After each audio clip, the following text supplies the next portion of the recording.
you would do it just for the shits of it. Oh yeah, I would. Totally would. Yeah, I'd be laughing my ass off too. You'd be mad as hell. I would be laughing my ass off.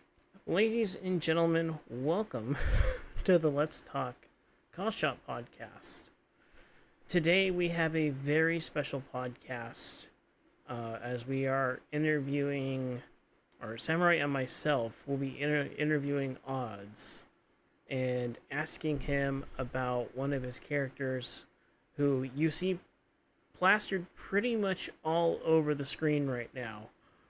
We're asking Odds about the career of Chris Knight, one of his longest running characters, 14-year career in CAW wrestling. You can see he's got a list of accomplishments a mile long.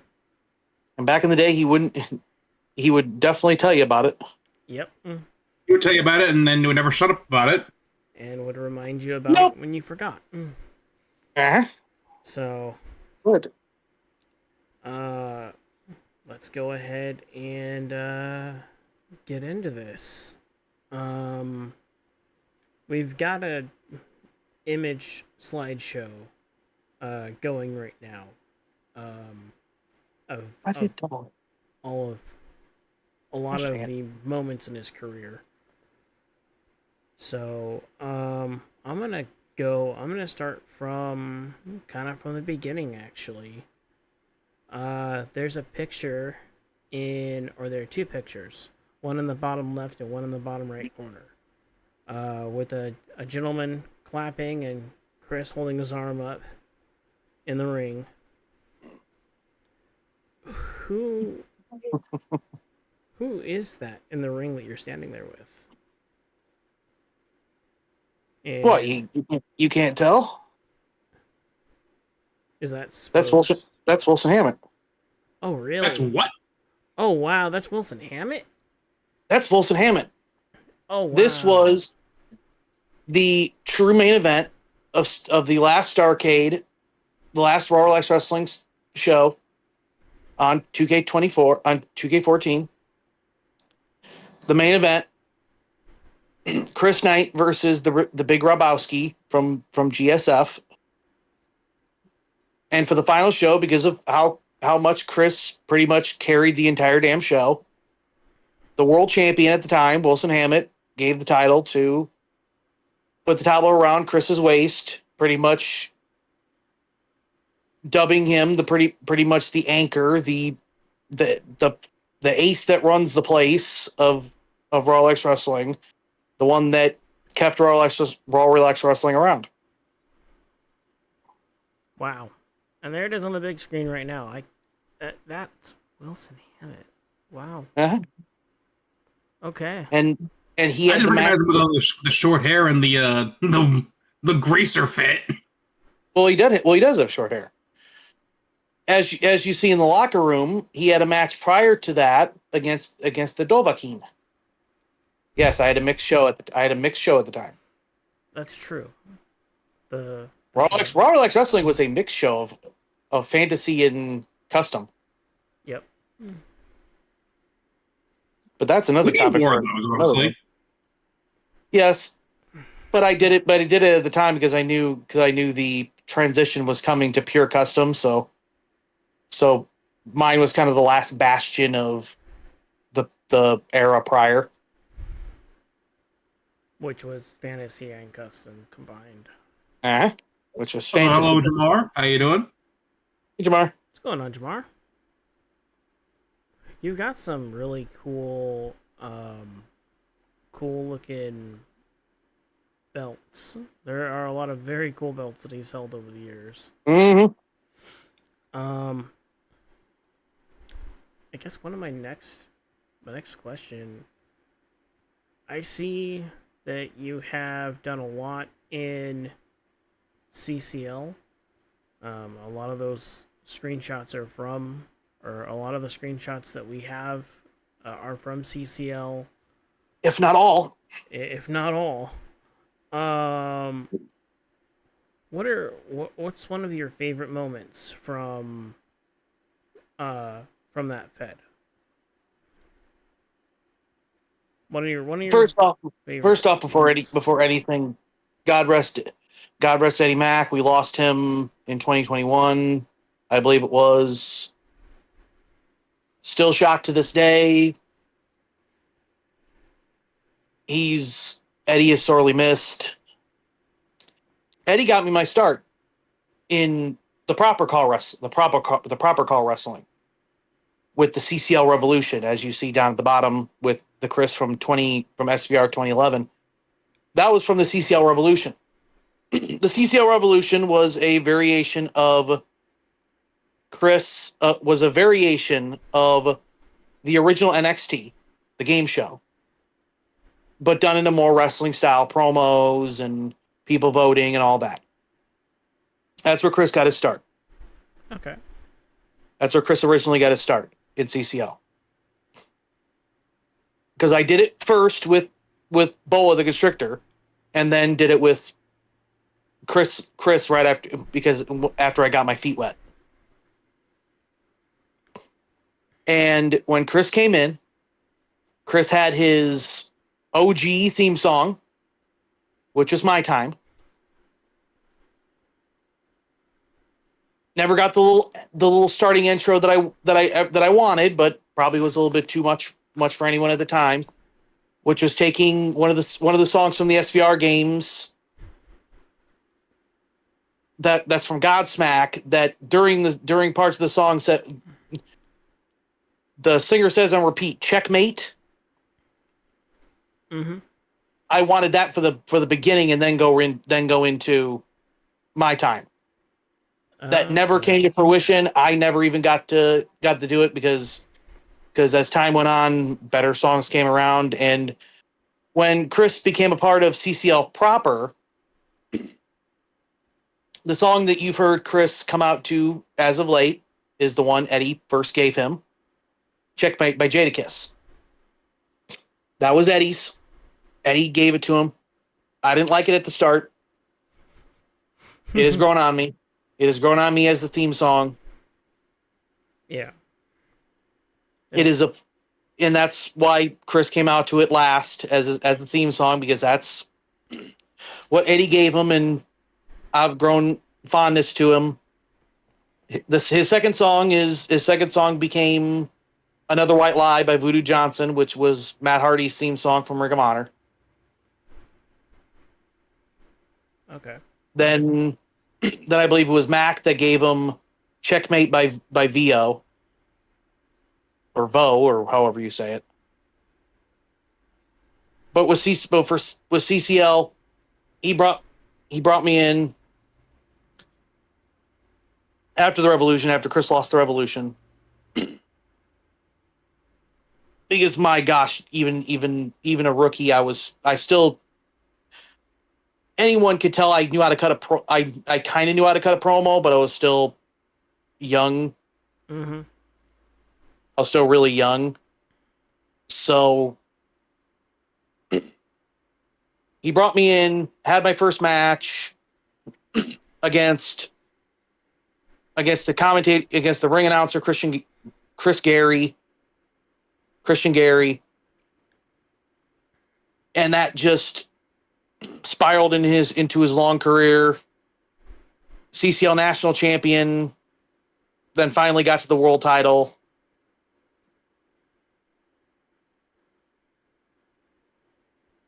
This, for anyone wondering why I put up with some people, you're about to hear why. Okay. If Eddie was here, God rest his soul, he'd probably say I was a pain in the ass. Because I was young, and I was one of those bugging types. Not bugging in a good way, bugging in a bad way, of just constantly having ideas and stuff. Mm-hmm. Constantly having. Now looking back from a booking standpoint, I don't think Eddie saw in Chris what everyone else did. and that's fine. Well, you were. So his world title reign was shorter than expected, than anyone would have expected. But looking back, the moments in CCL that I remember the most is actually more recent of the CCL last lap of the people in the comments that are in this hobby, that are in call wrestling. As I'm getting to talk to them, talking about CCL, and them saying Chris Knight is one of CCL's greatest, if not they're one of the biggest stars CCL's ever had. And how much they were fans of him, how much they were fans of my work as Chris, and saddened that I told him that Chris was retiring this year. You know, it's That means that type of praise means more to me than any portion of that career ever could, because it means everything that I did meant something. That's the moments that I cherish more, because it makes me look back at all these moments and say they were all worth it, because the fans watching, the people watching, cared. yeah.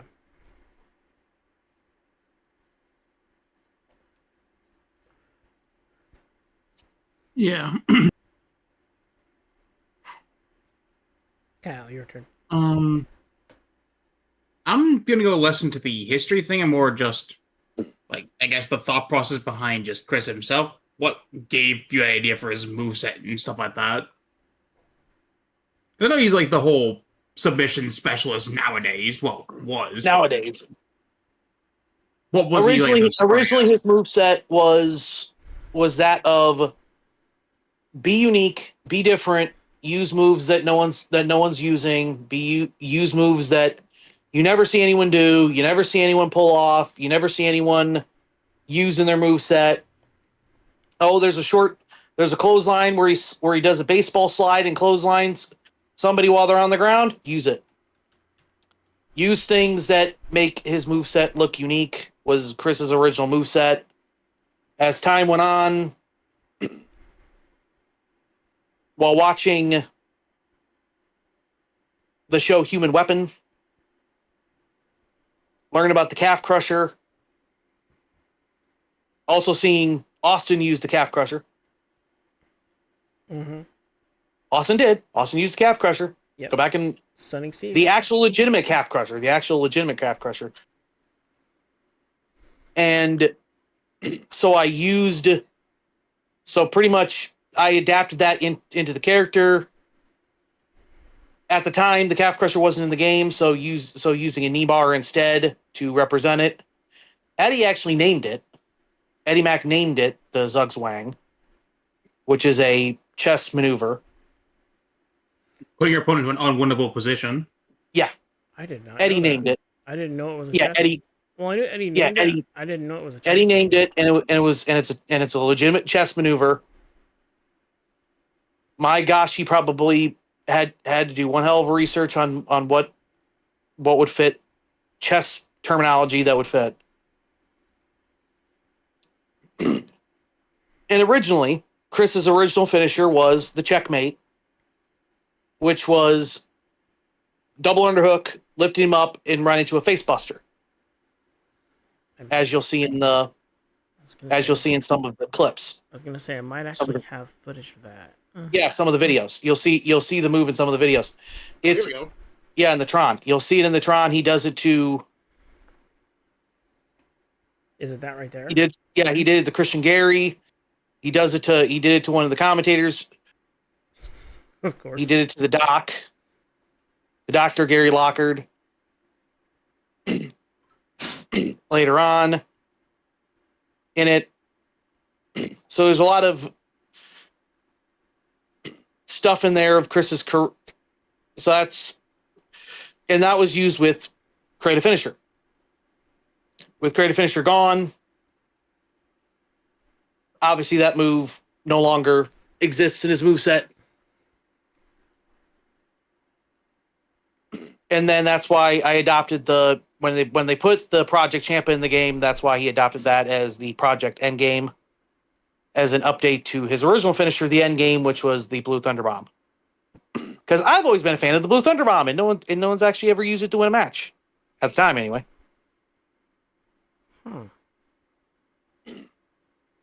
Interesting. Unless they were early on. Yeah, that's the original Zugzwang, was that rolling knee bar before the calf crusher got put in the game. Chris's character came from me at 13 years old.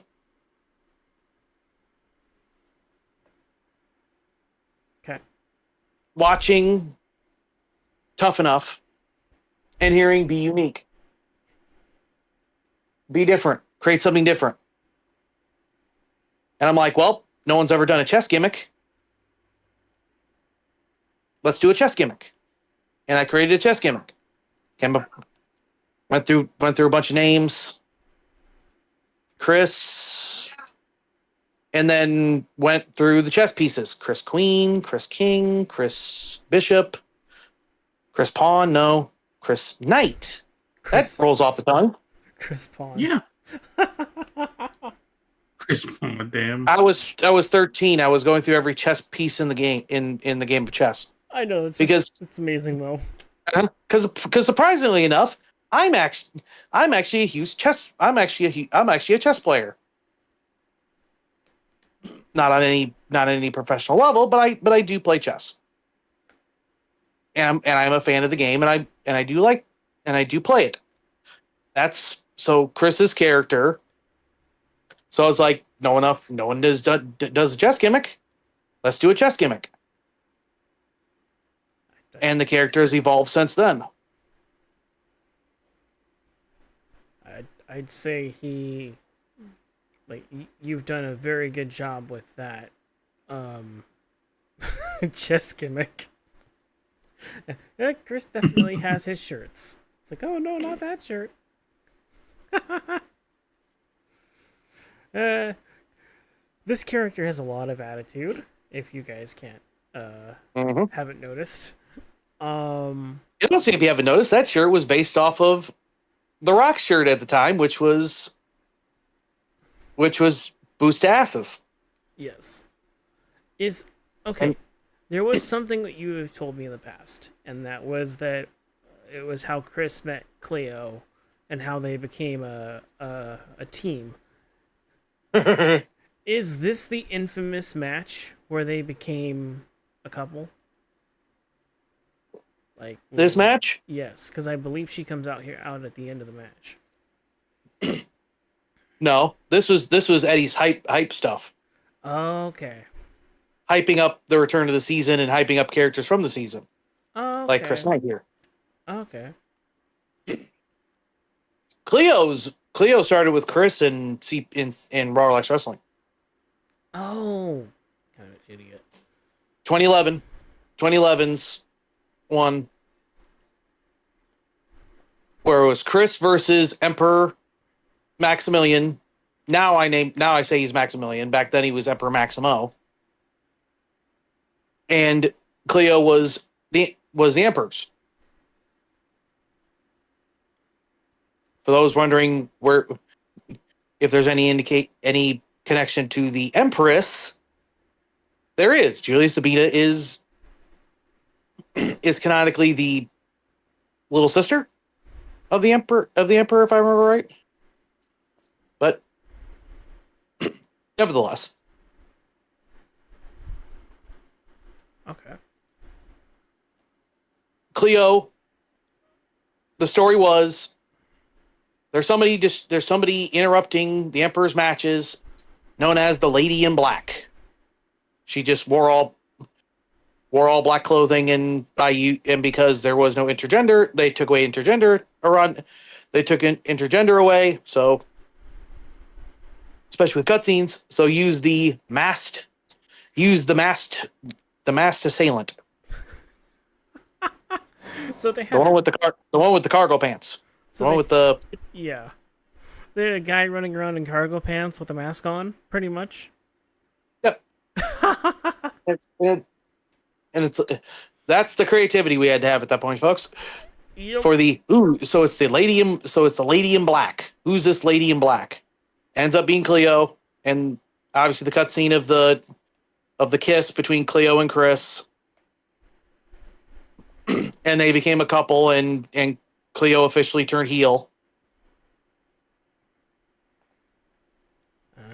and everything's went, and their entire career has been interconnected ever since.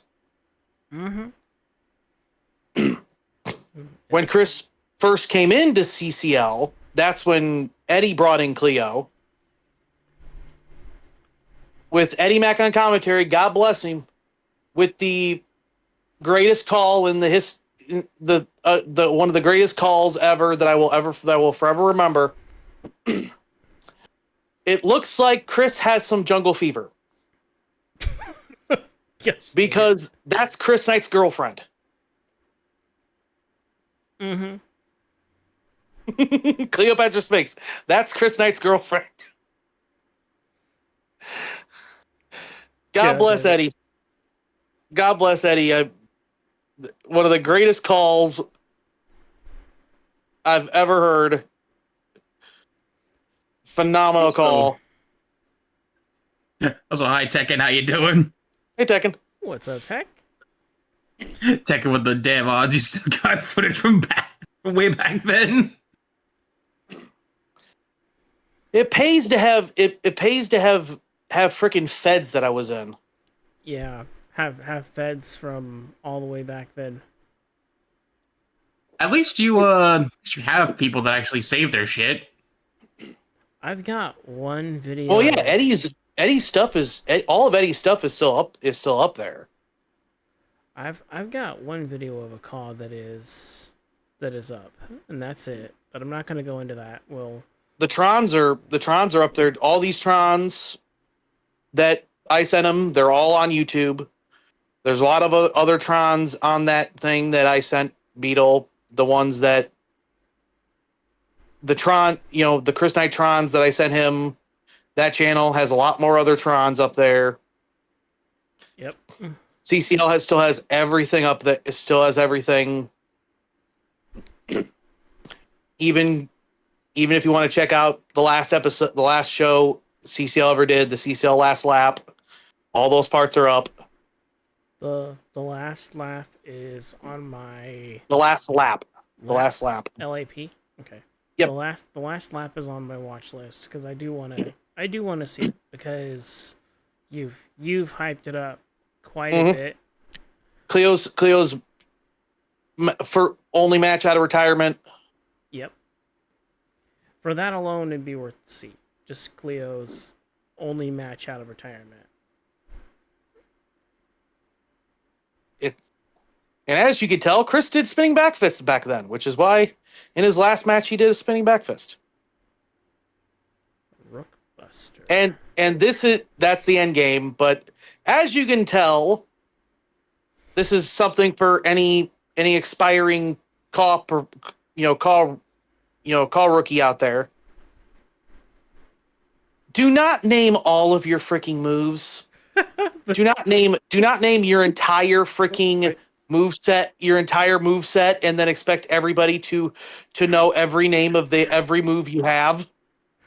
The strategic. They're gonna get crush. They're gonna get confused. Oh, the Zugzwing. Mm-hmm. Okay, what was the Technically, the strategic crush was the Rook Buster. Okay. And the one that was named Rook Buster was the end game. I was pedantic back then and would annoy the living shit out of anyone that said it wrong.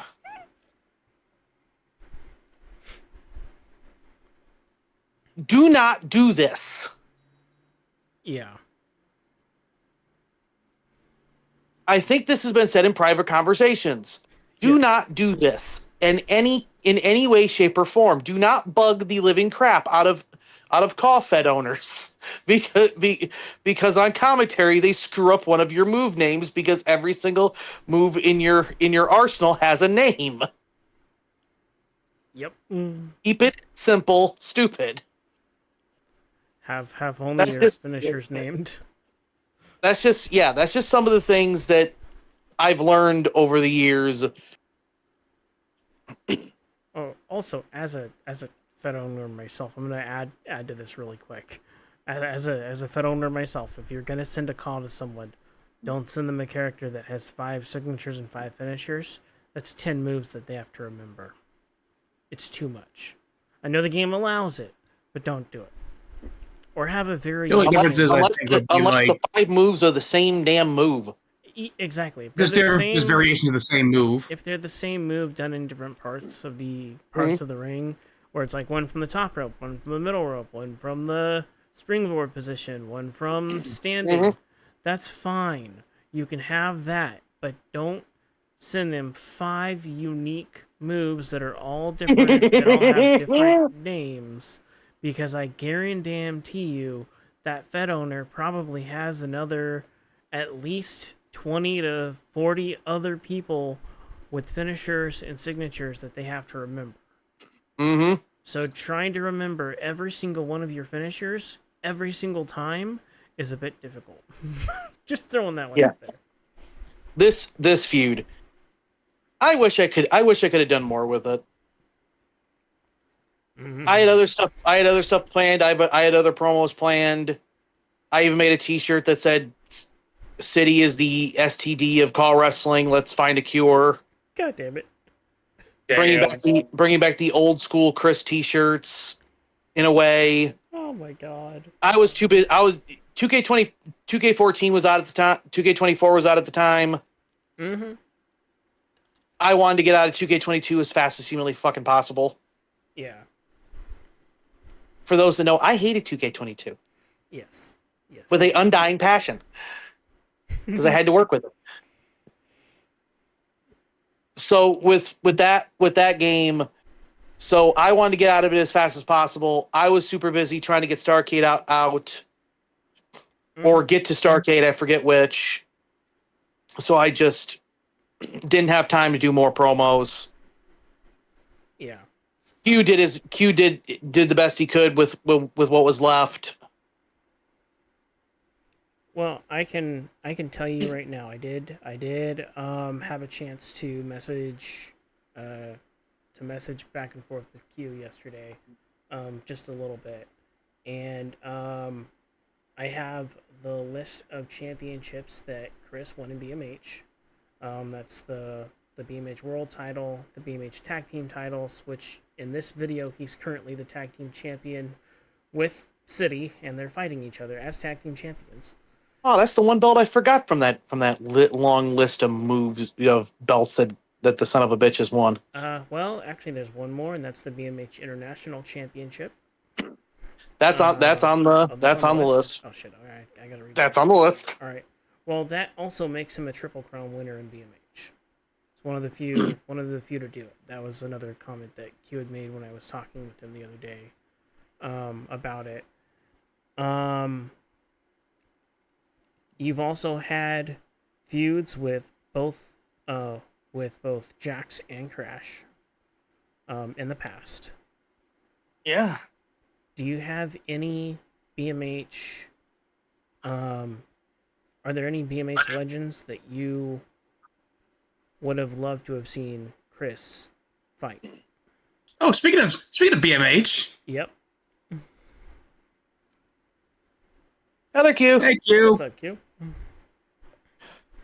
The two that come to my mind are good gracious, this footage is old. But and that says a lot coming from all the footage that we already have. The two that I would have loved to have had a feud with, just because of the polar opposites of both feuds, would have been Tripolar and Chris, and Candyman and Chris. Tripolar because I would obviously do most of the heavy lifting promo wise. If you've ever seen Deadpool talk to Black Bolt, it would be a lot like that. Yeah. From Marvel Ultimate Alliance 1, it would be a lot like that, or it'd just be like Chris just being a smartass, just like, say spatula. Just trying to get him to speak. And just being a smartass and Tripolar just being the guy punching Chris in the mouth. The Candyman feud would be a lot more interesting because I would actually more lean it on Q shoulders and give one person the biggest rub I could ever give, which is having someone do something that only one other person has ever done, which is getting Chris's head. Only one person has done that, and that's Stephen Jones. Ooh. I would have Candyman get into Chris's head, and the only promo, in my thought process, the only promo Chris would ever do in that feud would have been at the end, and Candyman would do all the heavy lifting, pretty much getting into Chris's head. Okay. Those two feuds would have been a something that I would have loved to have had, just because of the fact that those two feuds would have been so polar opposite to each other that I think me and Q could have been able to come up with some great stuff. Yeah. Could have been able to cook. Yeah, we could have been able to cook with the whole thing. Because with feuds, what makes feuds work is if you work within your character, work within the characters. Yeah. And this even goes with promo. This even goes with promos. If you are, let's say it's Alexander Knight, I'm cutting a promo, and Alexander Knight's in a promo feud with Mordred Nightwalker. I know for a fact Mordred's going to whoop Alexander's ass in the promo. That has nothing to do with my skill. That has nothing to do with his skill. That has everything to do with, as characters, Mordred's been doing it longer than I've been doing Alexander. Yeah. They're two different. They're on two different experience levels. So as time goes on, you have to acknowledge where everybody is in experience, and you can't change someone's promo style just to win a promo fight. You cannot change their character around just to win one promo. Yeah. That's not how that works. Well, you're compromising the character when you do that. Yes, you have to take your lickings, and in feuds like those two would have been, there wouldn't have been any type of one outdoing the other, one whooping anyone else's ass. It would just be, okay, what fits this character? What Chris would do this. What would Tripolar do? Or what would Candyman do? Oh, they would do this. Okay, let's work around this.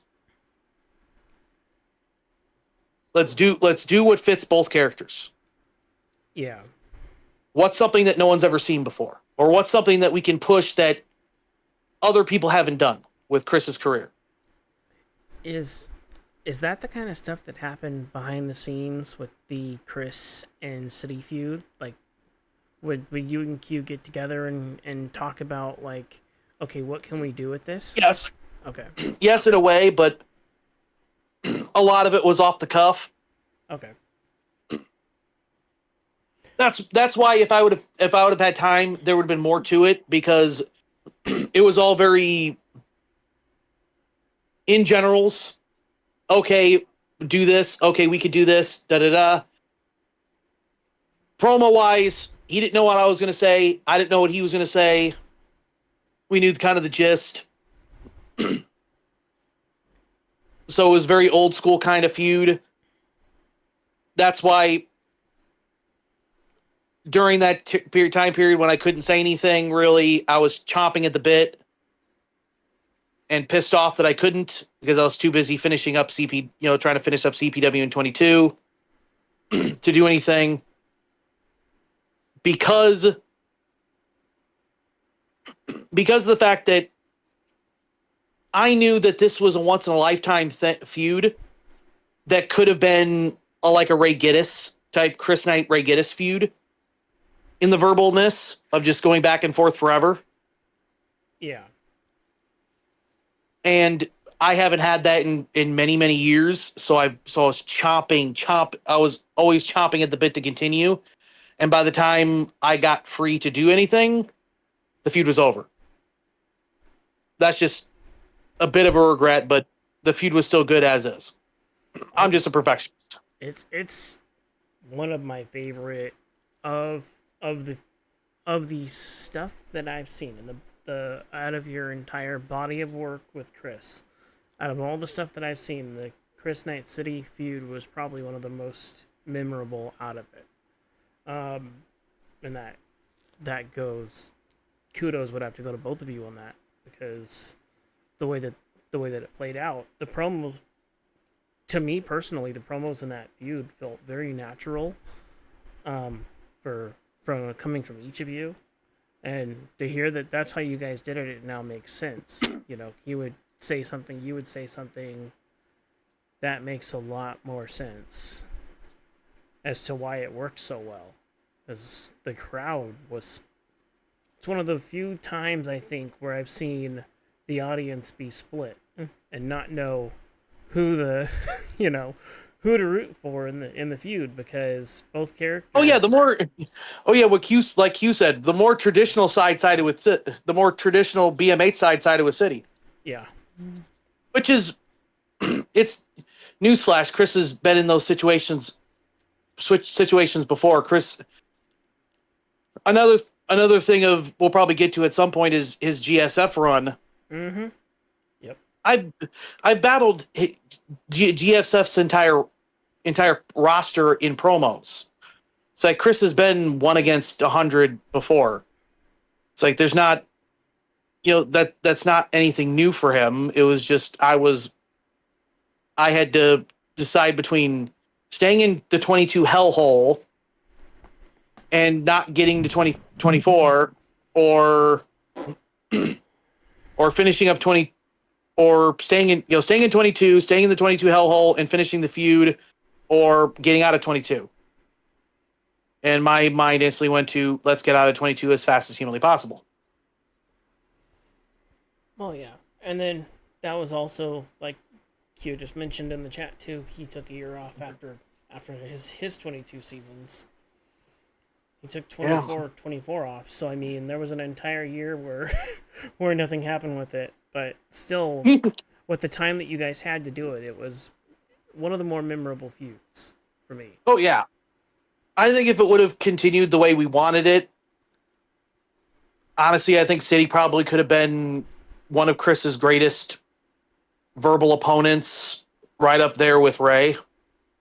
Yeah. Oh, what's up, Mac? But that's just because, what's up, Mac? But that's just because me and Ray had time to.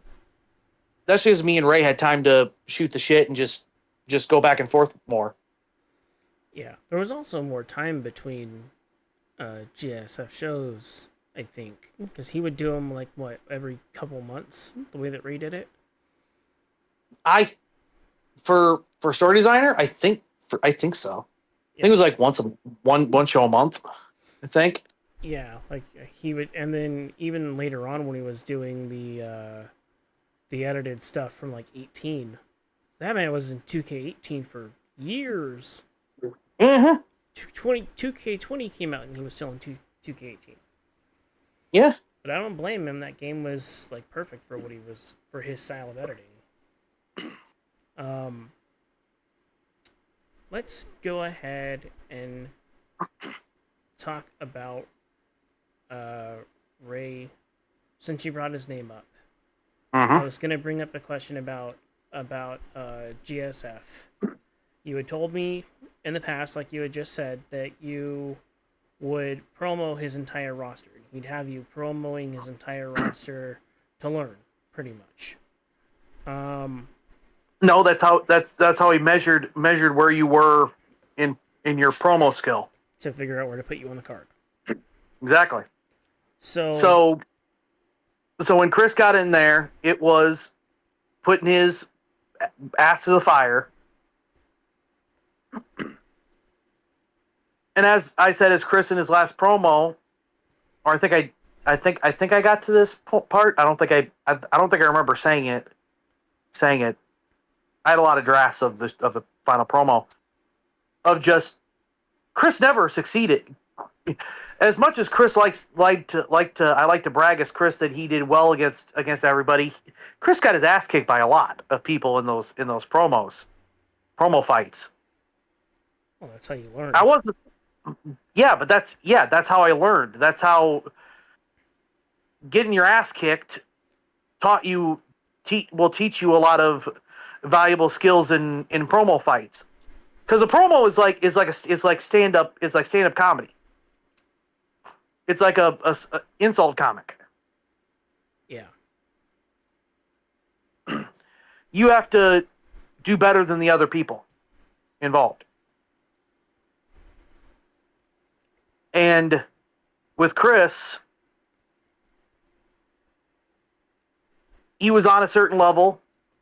He wasn't as good as other people, which is fine. But I loved GSF. I loved all the promos. I loved the feuds. I loved his feud with, I believe it was the Nightmare Isaac Stone. It's been a damn long time. The whole devil versus arrogant, egotistical Chris Knight. There's a lot of stuff over there. That's where I talk about the Rogue Shark Roger Terry. He's from GSF. One of my favorites. One of my favorites over there. It's like there's a lot of, I've promo battled him a few times in other feds, not GSF related. Mm-hmm. There's a lot of people over there from the GSF side that I would not be as good as I am from a promo standpoint right now if it wasn't for that entire GSF roster. Okay. I won't change anything about GSF for the world. All right. Now, while you were over there, you said that you'd had many feuds with many people. Do you have a specific feud from GSF that stands out, or was there a specific is there a specific moment from your time there that stands out in Chris's career?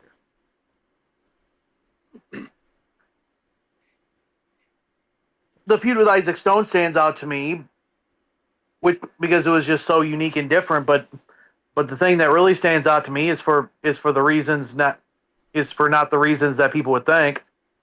Okay. There was one promo.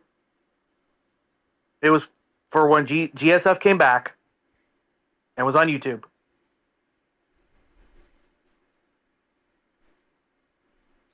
This was the moment where I learned I was burnt out. And I was burnt out to all get out. And was at a bad point. And I needed to take a break. I had a promo writer's block. And the promo I only started like the beginning of it. So it's like that meme of SpongeBob, tapping his pencil, and all the things that's on the paper is the. That type of writer's block. Mm-hmm. Oh, gotcha. From a promo. That stands out to me because it's the most embarrassing promo of my life because I never got to finish it. I was mad that I never got to finish it. I felt like a failure because I never got to finish it. because it was complete writer's block. Because I didn't realize how badly I was burnt at that point, which took me a little while to get out of, to start being creative again Yeah.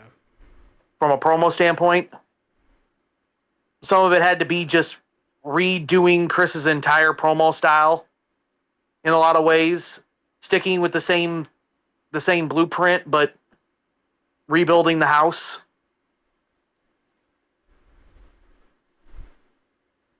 Okay. Because that was the moment that I learned I'm getting older.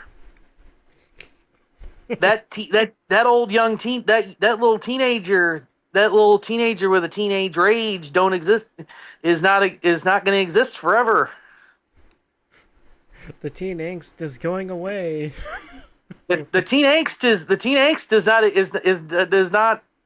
is not as around as it used to be.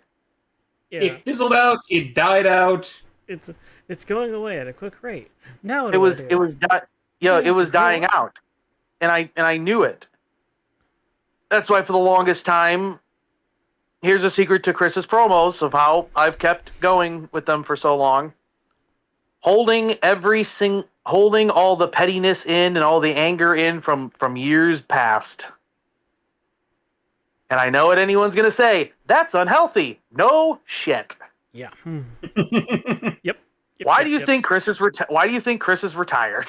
It's time for you to move I on. couldn't hold all that in anymore. Chris was created by a teenager that didn't have a voice, that was angry, that wanted to have a voice, that wanted to be able to say what he wanted to say his opinion, say what his views on politics were, what anything that he felt was, and never got a chance to. So using Chris Knight as an outlet to say what he wanted, do whatever he wanted, and crank up every opinion he had to 10. Sometimes not even having to crank it up. So basically for you he was your megaphone, essentially. He was my megaphone. And as I grew older and got a voice, that teenage angst and rage fizzled out and started to fizzle out. So I always knew this day was coming of Chris's retirement, because holding on to that anger and rage ain't gonna help your life, my guys, my friends. No. That hurts your soul. That hurts down to your spirit. That's not something you want to hold on to. So I knew the day was coming when Chris was finally going to have to retire. But the character got me through a lot of stuff, and his promos definitely evolved with time and was no longer that teen angst, but it still had that pettiness, that anger. And anger's not good to hold on to. No, it's not.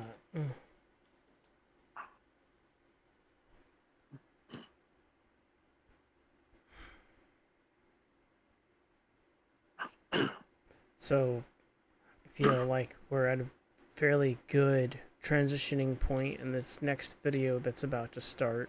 Oh boy. Yeah, no, the next video on this list. Another one of Chris's longtime rivals, Mac.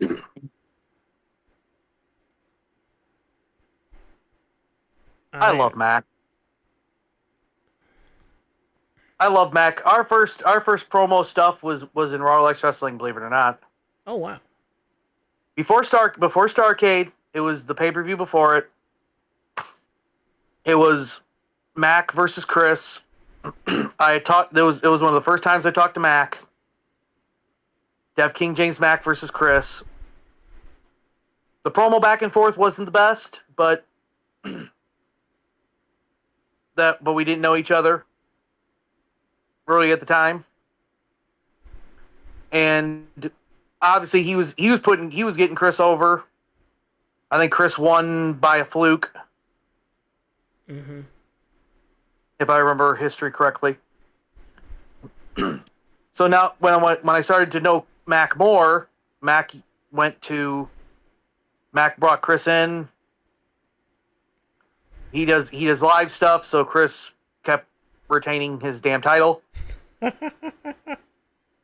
which led to promos and me doing promos and us just having fun.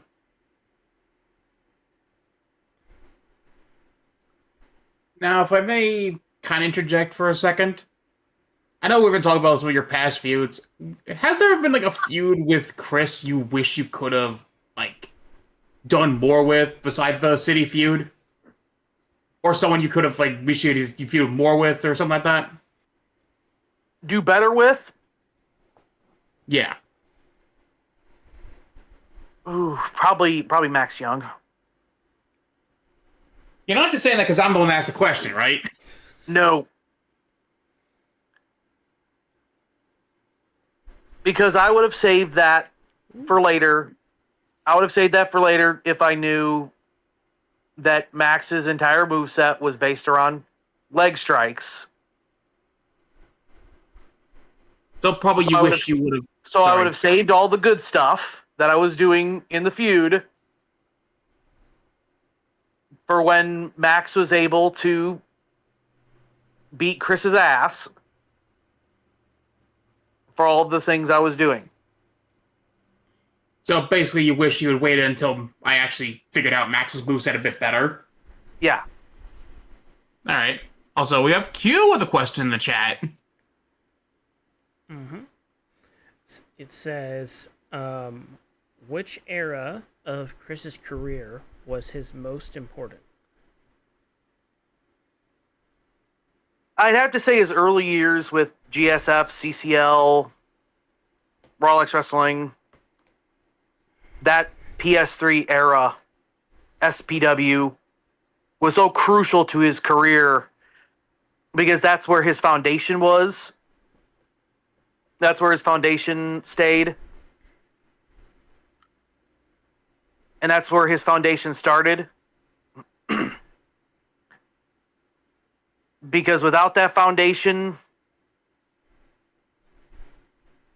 I would not be where I'm at.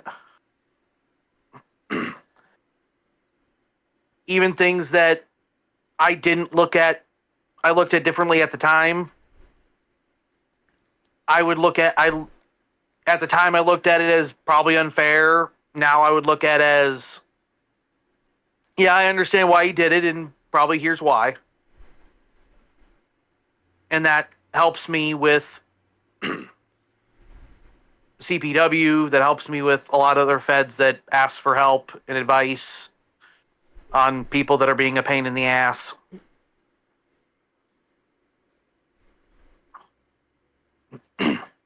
Because back then, depending on who you were, I was a pain in the ass.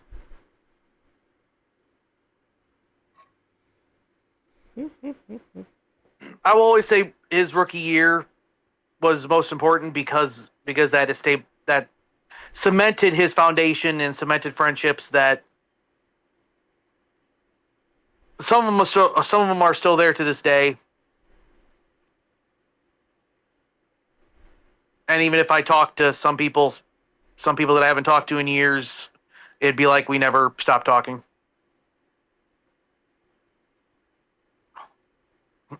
His early PS4 era was just me learning how to keep going with his promos without the teen angst.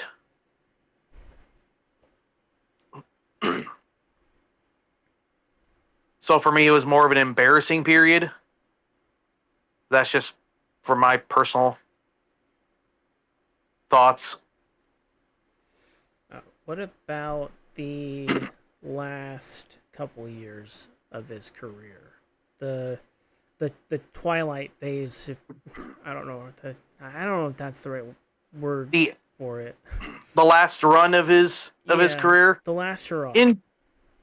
The last run of his career was bittersweet. knowing that he was gone, knowing that he's going to be gone, and also knowing that it is going to be good for me to have him gone, but obviously it's going to hurt seeing him go. Yeah. I did as much as I could with it. All the feuds I could out of the way. Build up David Jackson on the way out.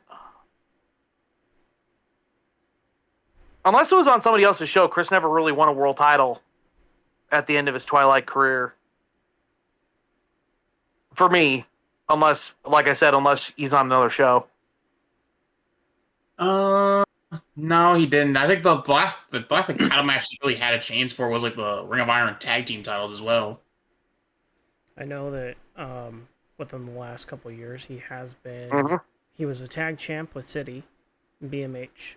He was the Universal Champ in Octane, and he was the Undisputed Champ in SPW. And World Champion in BMH. Mm-hmm. Like I said, the focus for me in CPW was he established the tag titles. That's the big contribution. He cemented the tag titles, gave him credibility. He did what he needed to do for his career. He did what he needed to do. Mm-hmm. And those And I'll forever enjoy Chris for it. Mm-hmm. Well, I'm grateful for the little bit of time that I was able to have him on Octane. I know I didn't have him on Octane most of the time that I've known you. He hasn't been on Octane, but there was one season in 24 where all the stars aligned and I was able to get him on and do a run with him, and it was... Oh, bullshit. You've had him in your universe mode for... Well, he was in my universe mode for years, but I never had him on stream. You know, I never had the man on stream, so it was cool to actually have him on stream. You know, it was really cool to be able to have him live on air in Octane officially, and not the guy behind the scenes. Mm-hmm. Chris. And another reason Chris is just remembering it. Another reason one of Chris's early years is one of my favorites is because of the people that Chris was learning from, and the people Chris was feuding with. The Jordan Jives, Aleister Cross, Showtime, James Mack, Ray Giddis, the Big Rabowski, Cash Money Chris James. People from the era of a who's who. From back then. The Roger Terrys.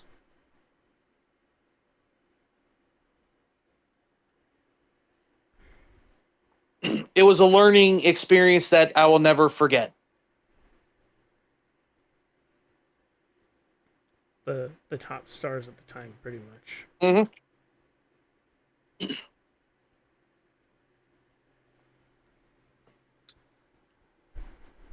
You know what? To kind of sort of go back to like earlier question for a second. This is less on like who you wish you could had a better feud with, and more just who do you wish you could have feud with at all. Oof.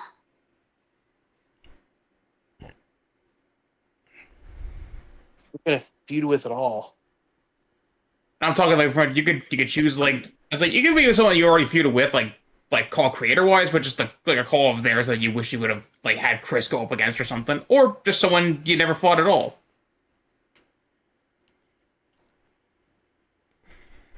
Honestly, not because he's here, but Chris never really feuded with Delvin. That is one feud that I wish I could have done.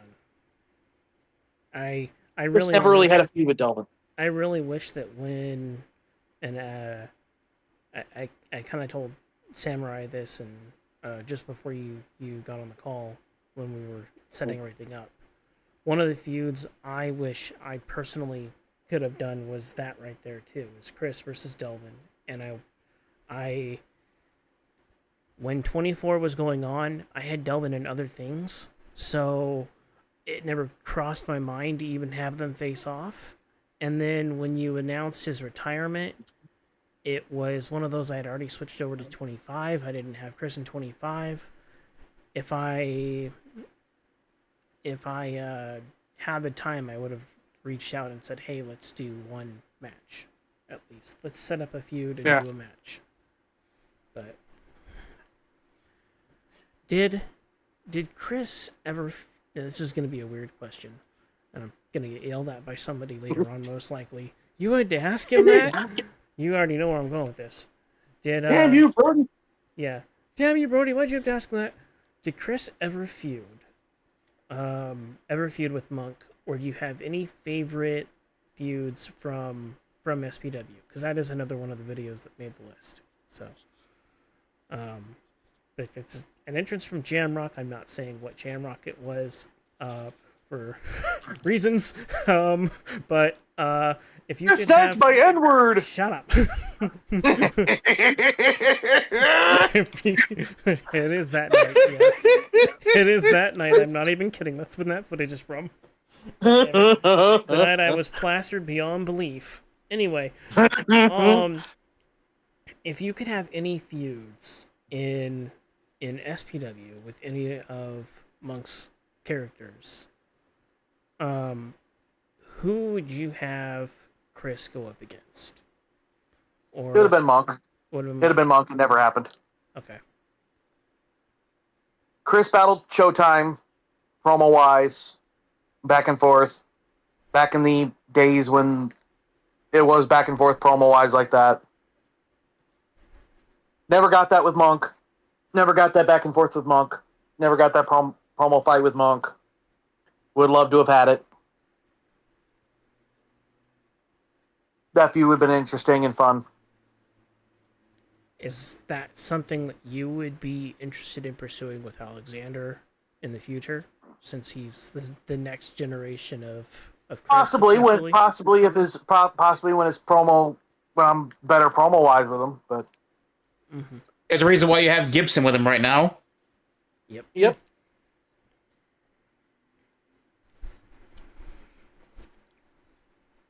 Speaking of that next generation, Chris and Cleo both have children who are carrying on the legacy right now.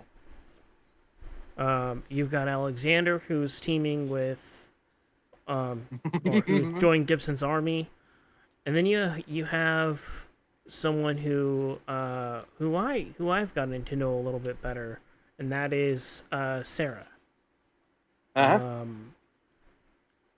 Which, if you actually go by time period of when they were born, they should not be anywhere near the ring. But yeah. Newsflash, people, I ain't doing this. I ain't doing this call thing when I'm 50 when I'm 50 60 years old. Hey, I get it. The children that Delvin and Mika had are probably, 3, but they may debut in the next couple of years, because I don't plan on doing this forever. Uh-huh. None of us do. There's a reason why Kyle and Akira's kids are already in the ring, but Kyle and Akira have been aged up to make sure it worked. Yeah, Delvin might get aged in the next couple of years. Like he may he may end up aging by like 10 years in the next 2 or 3 to make it make sense. Wait, wasn't Delvin 40? No, he was always 50. Yeah, he was always 50. No. But we might speed things up a little bit timeline wise, just to get the kids in, because I don't plan on like you. I don't plan on doing this forever. So, and I do want to get their kids in at some point, and I've been thinking about that for a while now. Anyway, that's beside the point. Sarah and Alexander are now carrying on the legacy. Are there any old foes that Chris has fought in the past that you would like those two to have run-ins with? any current any that are active right now that you'd like those two to have run-ins with, try and kind of cut their teeth against. Currently active. Currently active.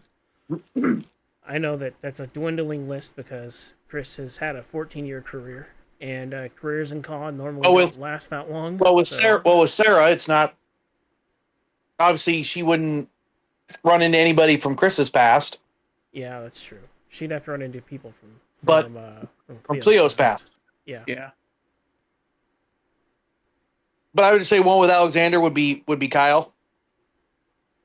I had a feeling that was going to come up. Because that would just be entertaining. I'm just like, I wrestled your father.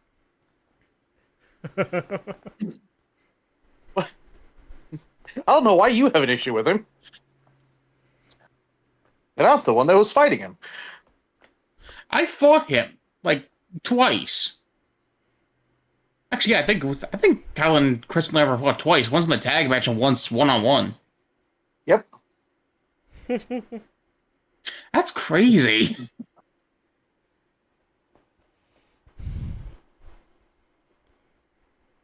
But yeah, I would love to do that feud at some point. Just have Alexander try to step up to the old soldier man.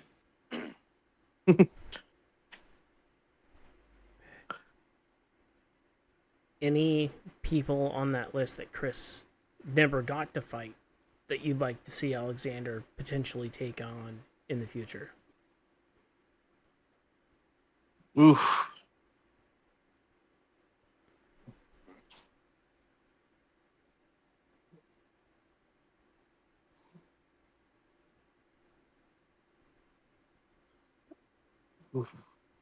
Ooh, that's a good question. Who of the new generation would be? All right, we'll save that one for after this one because I think I just stumped you. Sorry for stumping you if I did. Not stumping. Okay, just going through the Rolodex. The wheels are turning right now. I'd probably say Monk and Alexander would be fun, just because of how much Monk knows Chris. What he's meant to Chris's career. Mm-hmm.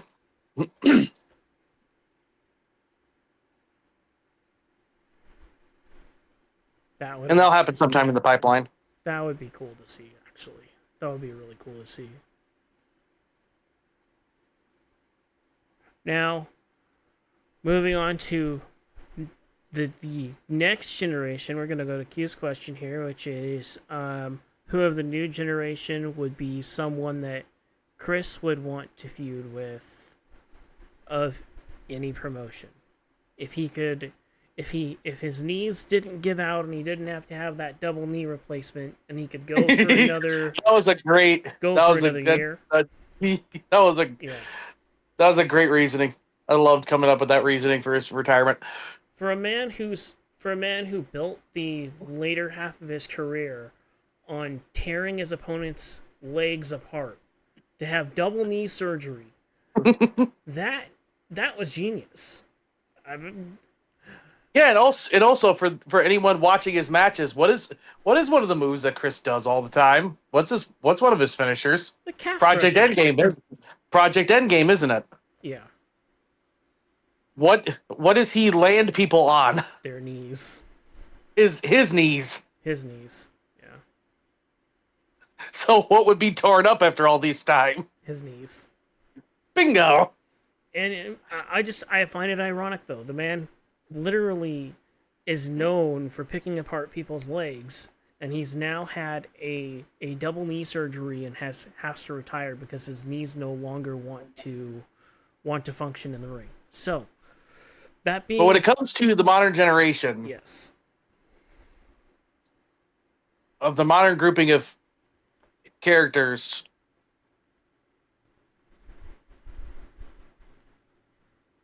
good gosh. He's like, oh god, there's a lot. There's a few of them I could list. Okay. Jesse James, Arthur Duncan are two. Ooh, those would be good fights. If I had to go with if I had to go with LTD, Sorry, boys. All of you to me are freaking new generation. You boys came in the 2000 in the late ages of the 2010s. Boys, I've been around longer than you. So Especially when it comes to the YouTube game. out of that group though, Out of who would you them, want Chris to fight? out of them, the two that would be the most fun, and not just Chris tearing people to shreds, would be Mordrin and Count. Both of those feuds would be Count just for fantastic. the sheer fact that Chris would be able to show more of his comedic side and do more comedic shit. That feud would be such a fun feud. Oh man, It would. it I would would be have so much fun. such a fun feud to watch. I would have so much fun. That would have been so much fun. Just me and him just shooting the shit and trying to come up with shit for us to do. And Mord is a fantastic promo. That's like a Oh yeah. war of words. Oh yeah, those two back and forth would have been so fantastic.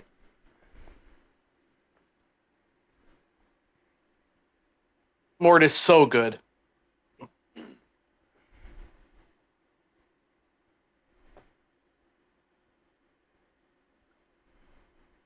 Okay. But there's a reason I never sent Chris anywhere. Later on. Because of Chris's promo style, later on, because of Chris's promo style, and because of the way I do Chris's promos, because it's actual legitimate anger coming, I'm using actual legitimate anger, that's what makes his promo so sound so real. You don't know how many people that I've done a promo for, and then one of the people comes at me and just is like, "Are you really pissed at me?" After the promos, it's like, no, I'm not really pissed at you. It's a character, because Chris's promos were so real. That's why a lot of places never got Chris in his later years. Because I don't want to have those conversations. I never wanted to have those conversations anymore. Yeah. I was going to stick with people that knew it was a promo, knew some of the things that I was doing beforehand, and kind of had the gist of where I was going, and knew everything that I was saying was going to be, just character.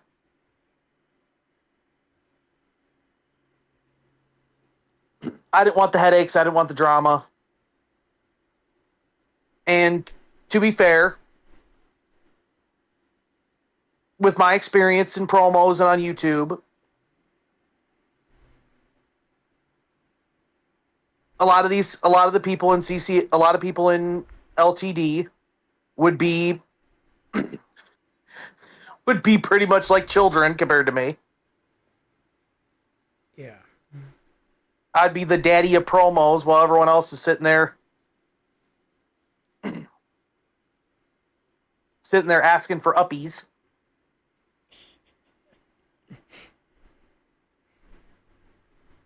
I don't want to deal with that. I don't want to deal with people crying because I blistered their ass in a promo. Yeah. I'm not interested in dealing with that. Which is why you have other characters doing more now. To give myself a challenge. Yeah. To give myself a challenge. Have more characters that I can call upon in a promo whenever I need to. Because I always knew Chris was never going to be around forever. Yeah. Man, I wish I would have gotten screenshots from his last match. The one with Brain. His last match with Jason Sawyer. Jason Sawyer? Really wish I would have gotten screenshots from that. If Or getting screenshots from his first match as Jason Sawyer. Yeah. Where he was the I heel. was at that one was what was it, like 5 minutes? Chris was the heel going Less into that. than 5 minutes. Yeah. About a 5-minute match. Him beating Chris in less than 5 minutes. So, the symbolism of that last match. Sawyer obviously Being Sawyer. beating Chris in the final match. And it being Jason Sawyer that you chose for the last match. What On purpose. Yes. What was the purpose of Sawyer taking the final win? And I think that He's Chris's polar opposite. Yeah. He's Chris's polar opposite. He's a babyface. He's not egotistical like Chris. He has a different style promo. He's Chris's polar opposite. If it's Chris is Batman and Sawyer's Superman. He's not exactly Superman, but you get the comparison. Yeah, his It's two different value wise. Yes, two different values, two different styles of doing things. Is the same reason him and Kyle worked so well in as promo competition. Mm-hmm. And then Kyle's been one way. Chris has been heel most of his career. Mm-hmm. We'll bend the rules. We'll break the rules. So yeah, Cal's been a face for most of his career, except for like a few places or a few times that he's turned heel. But that's a topic for another day. Uh-huh. Yep. Yeah, Chris is always that type of difference because it shows in Chris's character that at least some remorse of how he got to the top. That just like Batman did at the grave of Superman, saying you were always the one that gave me hope. Yeah. In a lot of ways, just like that, where it's you're the one that gave me hope because you proved that you can inspire the people without living in the shadows, living in darkness. You can do everything out in the open and in the light.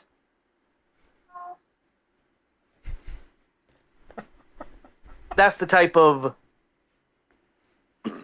the reason for Sawyer being the one that beat Chris. Yeah. Because of the different values and because of that type of verbiage that stuck into my mind of that sounds like something that Chris would inspire, want to have beat him. Yeah. Somebody that's going to carry the mantle as a babyface rather than where he started as a heel. Yep.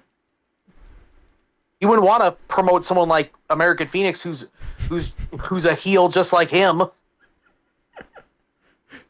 Okay, so that actually brings me into my next question that I had lined up, because this was a two-parter.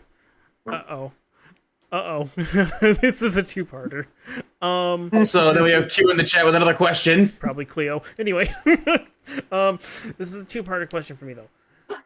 So, Jason Sawyer is obviously filling that babyface void, right? Mm-hmm. And you already mentioned the guy's name, because I know what you're going to say with this question, but who is going to fill the heel part of that void? Phoenix. Yes. Because I was able to do with Phoenix stuff that I've learned over the years to improve as a heel and not make the same mistakes that I did with Chris. That's why everyone hates the living crap out of Phoenix. And that's why no matter what political side of the alley you're on, you think Phoenix is on the opposite. even though he's never said one word of politics in any of his promos, Yep. because everything was by design to do exactly that. Did everybody in their patriotic heart of an asshole saying that he's patriotic but being a chicken shit. Yep. Okay. And I cannot lie and say that I wasn't also improving on the Marty Roston formula and taking out any political side of the aisle. Because I know from personal experience that moments of time characters are just that. They're going to be moments in time. And they're not going to be, and no one's going to make sense out of them in the future. Yeah. Because times change. Okay. One more question from Q. If Chris had to be in an undergendered match, I think you meant to say intergender. I know. I'm being a smart. Intergender? An undergender match. Undergender. Who would be a few women that he would love to have faced? So if he were in an intergender match, I was being a smartass when I read undergender. But... Good gracious. First, Chris's character would never do that because he's very, as much as of a chauvinist he was in his early years, he was still kind of chivalrous. He wasn't going to hit a woman. Chris has a moral code, but if there's anybody, it probably would have been just giving Destiny what she wants, which is a match which the match would have been 5 seconds long of just Chris locking in the Zug's Wang and saying, if you want to walk again, tap.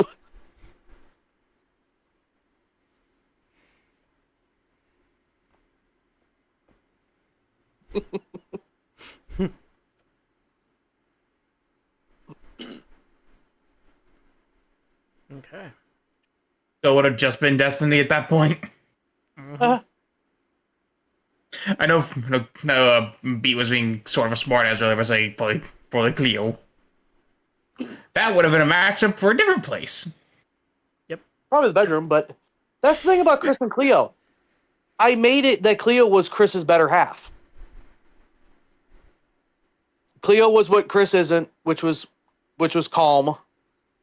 So she was the one that kept Chris under control and guided Chris throughout his career. And anybody close to me in the PS3 era always knew. I said, when Chris is about ready to retire, Cleo retires first. And before Chris retires, he's winning a match. He's winning a match at Starrcade. Mm-hmm. Chris has always lost at Starrcade on purpose. Enter John Pricklington. Enter John Prickington being a pain in the ass. Everybody else, just shut up. Chris, my time has arrived. My time has arrived, and I was able to take a shot at Destiny because at the time she was interfering in the feud. And I was like, I don't have much time. As I'm just now realizing that this match was against Rick Rude. Uh-huh. The moveset showcase. They always do it. He always did that for the move showcase. Yeah. All right. The in-game wrestlers at the time. Chris and Cleo. All right. So if he knows, so Also feel like Cleo too. We've reworded the question. I know he wouldn't, but who would be some ladies that you could see him having a good match with? I'll go ahead and go back to the slideshow. Having a good match with. Yes. There's two I can think of off the top of my head, but I'm going to let Odds answer the question first before I say anything. Having a good match with, my heavens. Based on his moveset style. Sabrina would be interesting.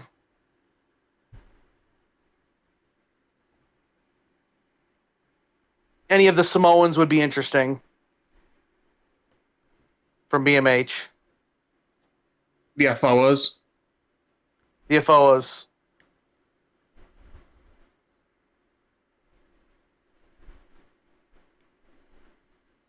Cleo, he's Those are the wrestled ones 20 that times. come to my mind because there's not a lot of women Chris's height. There's not a lot of women that I could see from a logical standpoint that would be able to stand up to Chris and just be like, oh yeah, that she wouldn't easily get her ass kicked. What about Julia Sabina or Lioness? Sabina, Linus could. Sabina would be good promo wise because of her freaking mouth.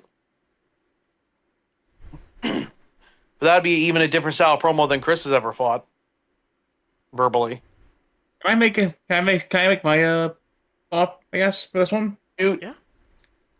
Yeah, it's me sort of pitch my own cause, but I think Samantha could probably do it because her background does at least let her stand up to him.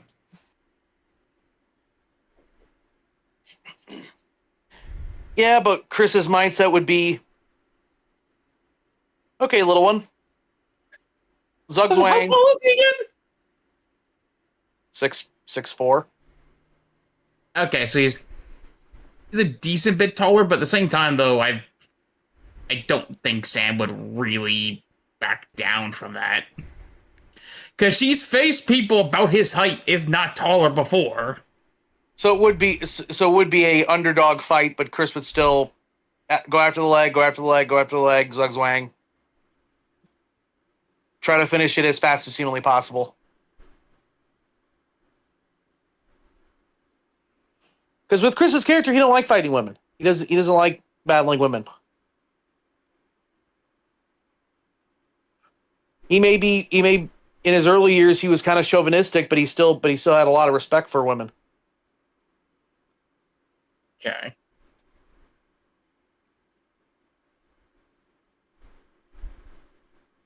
And he always felt like it wouldn't be a fair fight to have a woman fight him. Or fight any man. Now, what about one who's known for fighting the guys, like Brooke the Cat? She's well known for having intergender matches in the past. That would just be an interesting back and forth of promo wise of her trying to coax Chris into having the match. He probably keeps saying no, and then eventually, while Chris is still trying to be his chivalrous knightly self with women, her egging him on enough to finally do it, where he finally unleashes the promo on her of just like, I'm gonna you're a shovel, I'm gonna take it and beat you with it and bury you.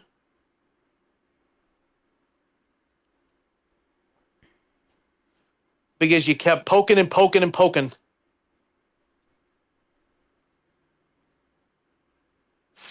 That's just early drafts of of that type of feud would be for me. Yeah. Like I said, everything has to stay in character with how Chris's personality is. Good point. And that's how I always think with every promo. It's like, how would Chris do against this person? Promo wise, with their personalities, with how they cut promos, how would it go about?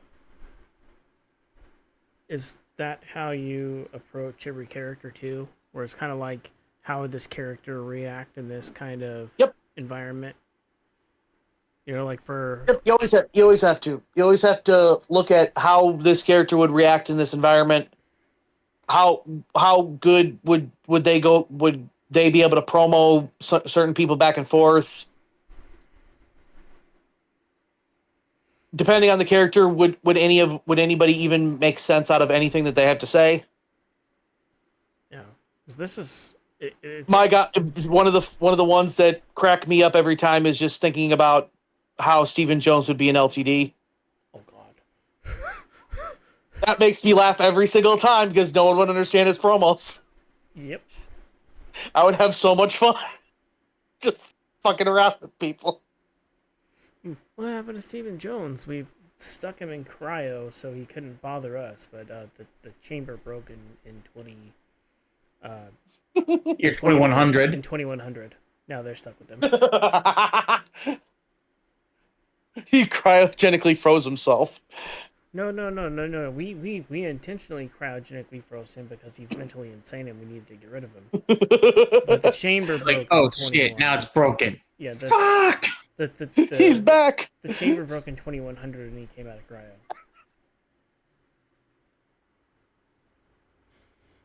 The world's a different place, but he somehow thrives in it. Being the crazy psycho that he is. Yes. He's really good friends with the guy who always shows up around Halloween. Hey, Primetime, how you doing? Hey, prime time. Oh gosh, those Yeah, those two would two. be thick as thieves. No, the maestro would say that guy's too crazy even for me. Probably.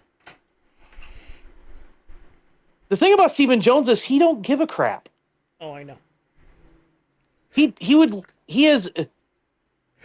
I got to see the dumbed down version of him in 19 and thought he was insane, and then you told me some of the shit that he did in the old days, and I went, what? The only, for those that don't know the story, the way to get Stephen Jones over as a crazy person, and to also have Chris deal with the one thing that he has never had before, which was somebody break him mentally, was Stephen Jones when Chris announced she was pregnant with the first kid, which was Alexander. Stephen Jones gives her the diamond cutter.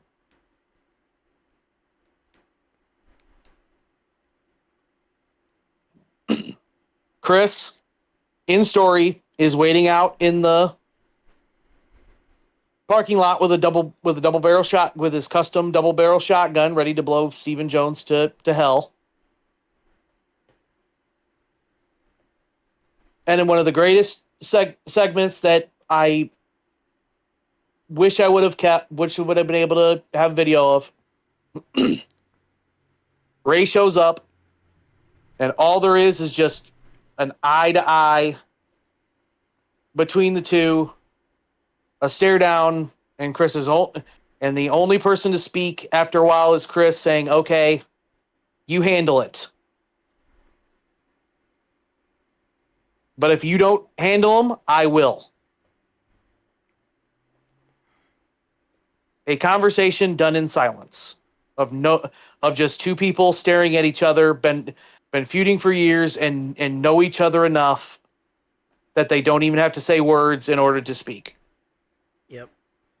And two big talkers, mind you. Uh-huh. Like two of the biggest talkers, probably. In Stephen Jones, through crooked means, beats Ray. Chris comes back. It's Chris, Stephen Jones, Hell in a Cell. Chris unloads chair shots on Stephen Jones. Puts him out for a while. Yo, And when Stephen Jones comes, what's up, Blaze? And when Stephen Jones came back, it was in the PS4 era, coming back as his sane self. For a little while. For a little while, until I got inspired to bring him back by Candyman. It's like, ooh, Candyman stuff. I could bring back Psycho Stephen Jones. No one during that era knowing who the hell that is. Yep. But anywho.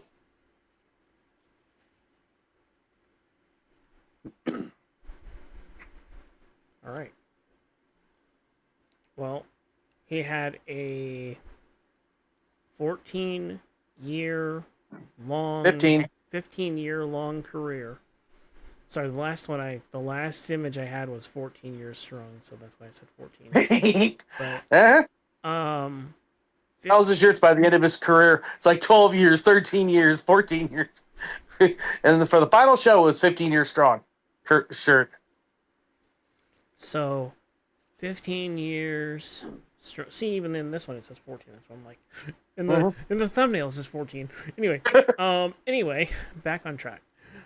He had a 15-year long career. There were a lot of opponents, a lot of rivalries, feuds, things being said. I'm gonna leave it up to you. So I'm sensing we're nearing the end of this, so I'm gonna let you do the closing comments on Chris's career and what it's meant to you as a whole. I'll just give you the floor. As I said earlier on, Chris gave me a voice when I didn't have one. He was the character came along when he needed to. And I will never forget that. Chris's character has led me to have so many friends, kept me in a hobby that at the time of me watching I only dreamed of being in and around. Fantasy mark booking myself as being in it, being in the hobby.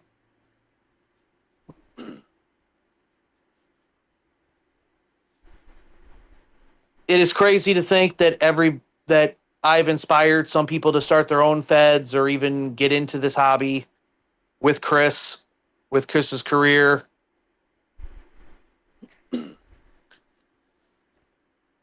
Everybody that has watched Chris's career, I thank you all. It has been a hell of a ride with Chris Knight as a character. It's been a hell of a ride. I've enjoyed every minute of it, all the ups, all the downs. I would never trade any of it for the world. All the feds that I've been in, I will never trade any of it for the world.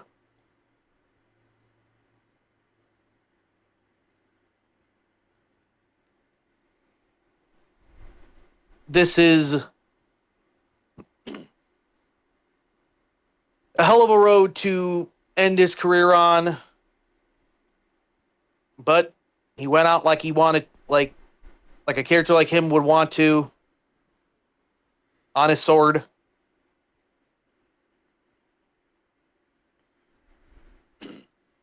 I'm surprised he lasted 15 years. But for a character like this, as I said on stream during his last match, I would like to thank Chris Knight, the character of Chris Knight, for holding me down and keeping me and getting me through some tough times, being able to cut promos and let loose in ways that I never would have without that outlet.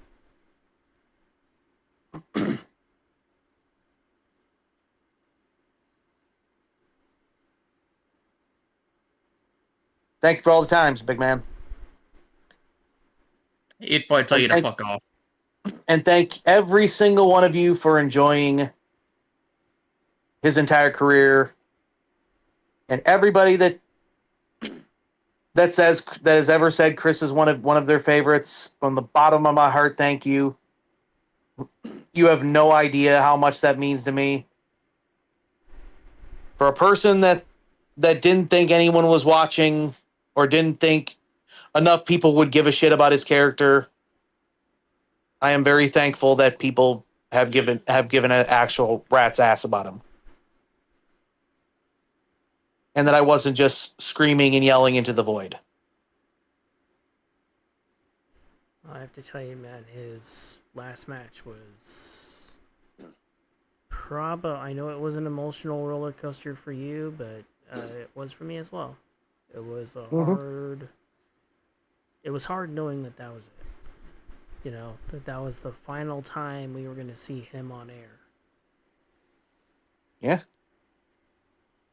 It was just kind of an emotional roller coaster just to sit there live, honestly. Even though I only called like one match of his. Yeah. It's the one I wish I wasn't sick for. That I could have been there to call. You could have been there with us. Yeah. Yeah. I had planned to. I had it in my calendar that I was going to be there for the match, and then I was sick, so I couldn't be on comms. But And one of the major people I definitely would like to thank is Chris's biggest fan. Monk, you believed in me and believed in this character even when I didn't. You've kept him pushing longer than I thought possible.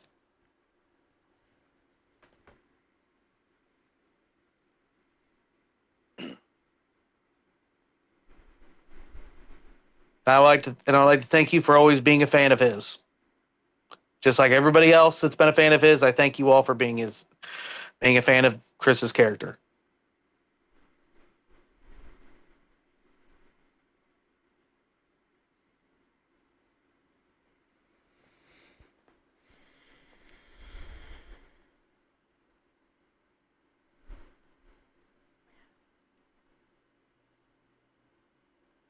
it's like just now really hitting that the career is, or that he's done.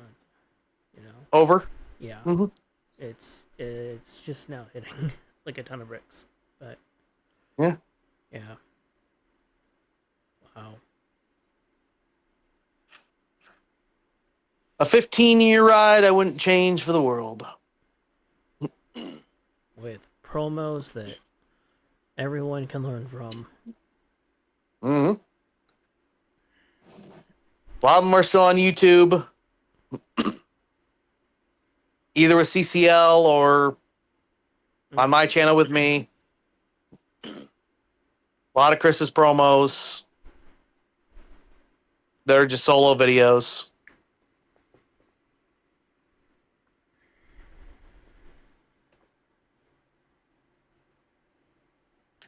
A lot of fun had. Yep. All right.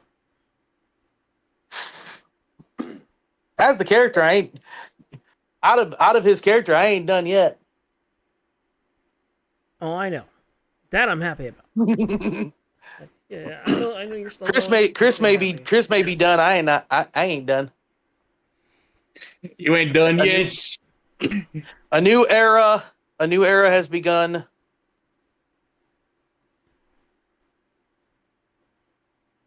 Honestly, I think it hits me and Beetle more because this is one of the last of the PS3 era. Yep. There's only a few left. Out of all the names that I've said here and many more that I could have, Chris was one of the last of that legacy.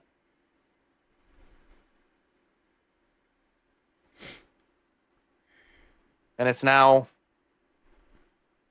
What's cool is I have some of like from the old guard, at least I have some of their newer characters on the show. Like I have some of Mac's newer characters on the show. I have some of Scorpion's newer characters on the show. Shout out to Tanner Littleton, who is Tanner Littleton. That's a feud that Chris never. That's a feud that Chris never had. Surprisingly enough. I have a couple of Monk's characters on the show now. I have some of CAW's newer talent on the show, and I'm very happy to have that newer generation of. Heck, I have some samurai. Was also I just have to say this if Monk's listening, Monk, you still owe me that damn interview, motherfucker. I had to do it. Are you gonna do? Okay, are you gonna do the interview as Chris Knight in character? If the dang son of a bitch would do the interview, I would. That would be really cool. That was what the interview was supposed to be in the first place. It would be cool to It was me in character. It would be cool to have you both in character. Have him playing the monk, and have you playing Chris Knight, and have it be a monk show that's a Chris Knight interview. That would be really cool. It's like, so you hung up your boots now, and I'm still going.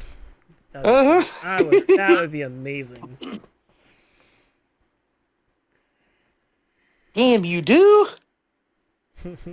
Shit. All right. I wish I still had my save of SVR 2011. I wish my PlayStation 3 still read CD or read those discs. If it did, Read CDs. CDs. Well, that's probably why it doesn't work no more. You put CDs in there. Whoopsies. I have a few story designer things on my PlayStation 3 save data. Like, I have old story designer shows still saved, and I believe one of them is in 2K14. I could be wrong, but I believe I have one of your Raw shows in 14. Saved. Nice. And then I know that I have a few old SPW shows, but I can't access them because my PlayStation 3 does not want to read the disc. And it's not like I can go on the store and download the game. Believe me, if I could go on the store and download the game, I would. Hey, Twitch. Oh, yeah. Hey, Twitchy. But Twitch. If I could go on and download it, I totally would. But, is what it is. Mm-hmm. But, really want to thank, Odds, I want to thank you for having this idea. This was a really, really cool idea. I'm glad you pitched it. I'm glad that we were able to do it and pull it off. And as I said on my stream, I pitched it. Those two voted on it if they were going to do it. I kept my vote out of it. Yep. I'm glad you pitched it, though, because it's an opportunity that probably won't come up very often. And this character meant a lot the character meant a lot to me. I know he meant a lot to a lot of people. And it was one of those, you don't really see a 15-year career in CAW, you know? And, No. And when it comes to an end, you've got to do something for it. And this just, it felt right. It felt right to do.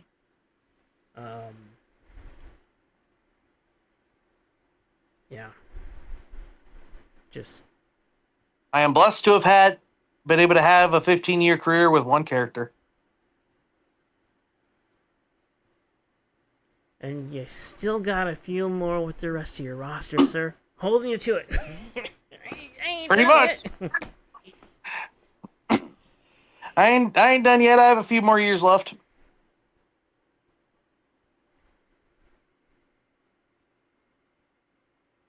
Anyways, I think this is about time to wrap things up. I believe it is. You know what's up, Monk? What's up, Monk? Hey, Monk. The time for the end.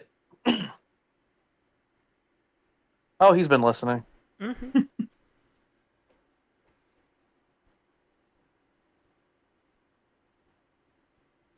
Yes. Go ahead and cheat plug.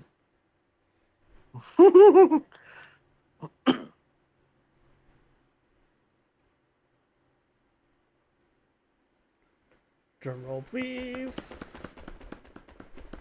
Cheat plug is gonna be.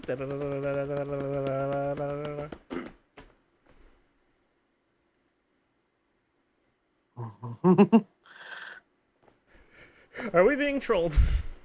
I'm just kidding. I know it's a chat delay, so. Ooh, okay. Oh, alright. And what show will that be?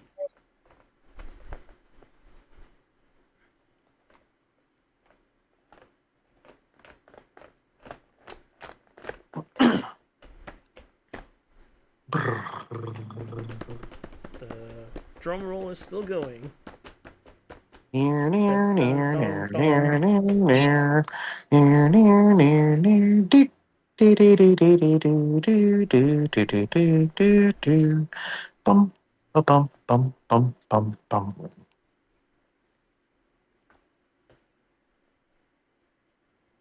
The show is a surprise. Alrighty. Alrighty. I'm scared.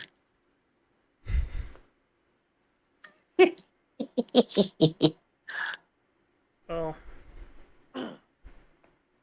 okay. I will most likely, because you guys know my schedule. If you go on early enough, I'll most likely be catching the replay on Monday night. So, Mhm. um, but definitely will make sure everybody knows that there will be a show going on.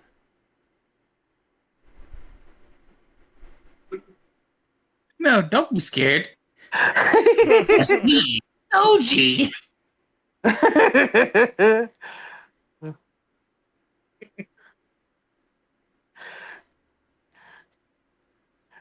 Don't be scared. It's a pillow. Just let it happen. Gosh dang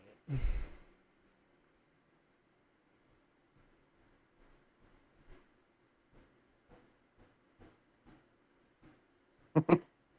Alrighty. Alrighty.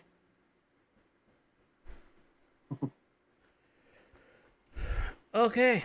Well, guys, on that note, I think we've hit the stopping point. Yeah. I want to thank. Most I know. definitely have. I know. I normally do the outro, but go ahead. Yeah. I'd like to thank Odds for giving us a little bit of insight into the career of Chris Knight. And I'd like to thank you all for watching. On that note, folks, the shop is officially closed. On behalf of Odds and Samurai, thank you all for tuning in. Later. Leader. Later. Out of here. Starting to worry us. Streaming.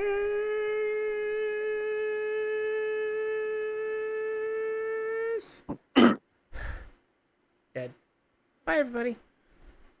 Bye. Bye.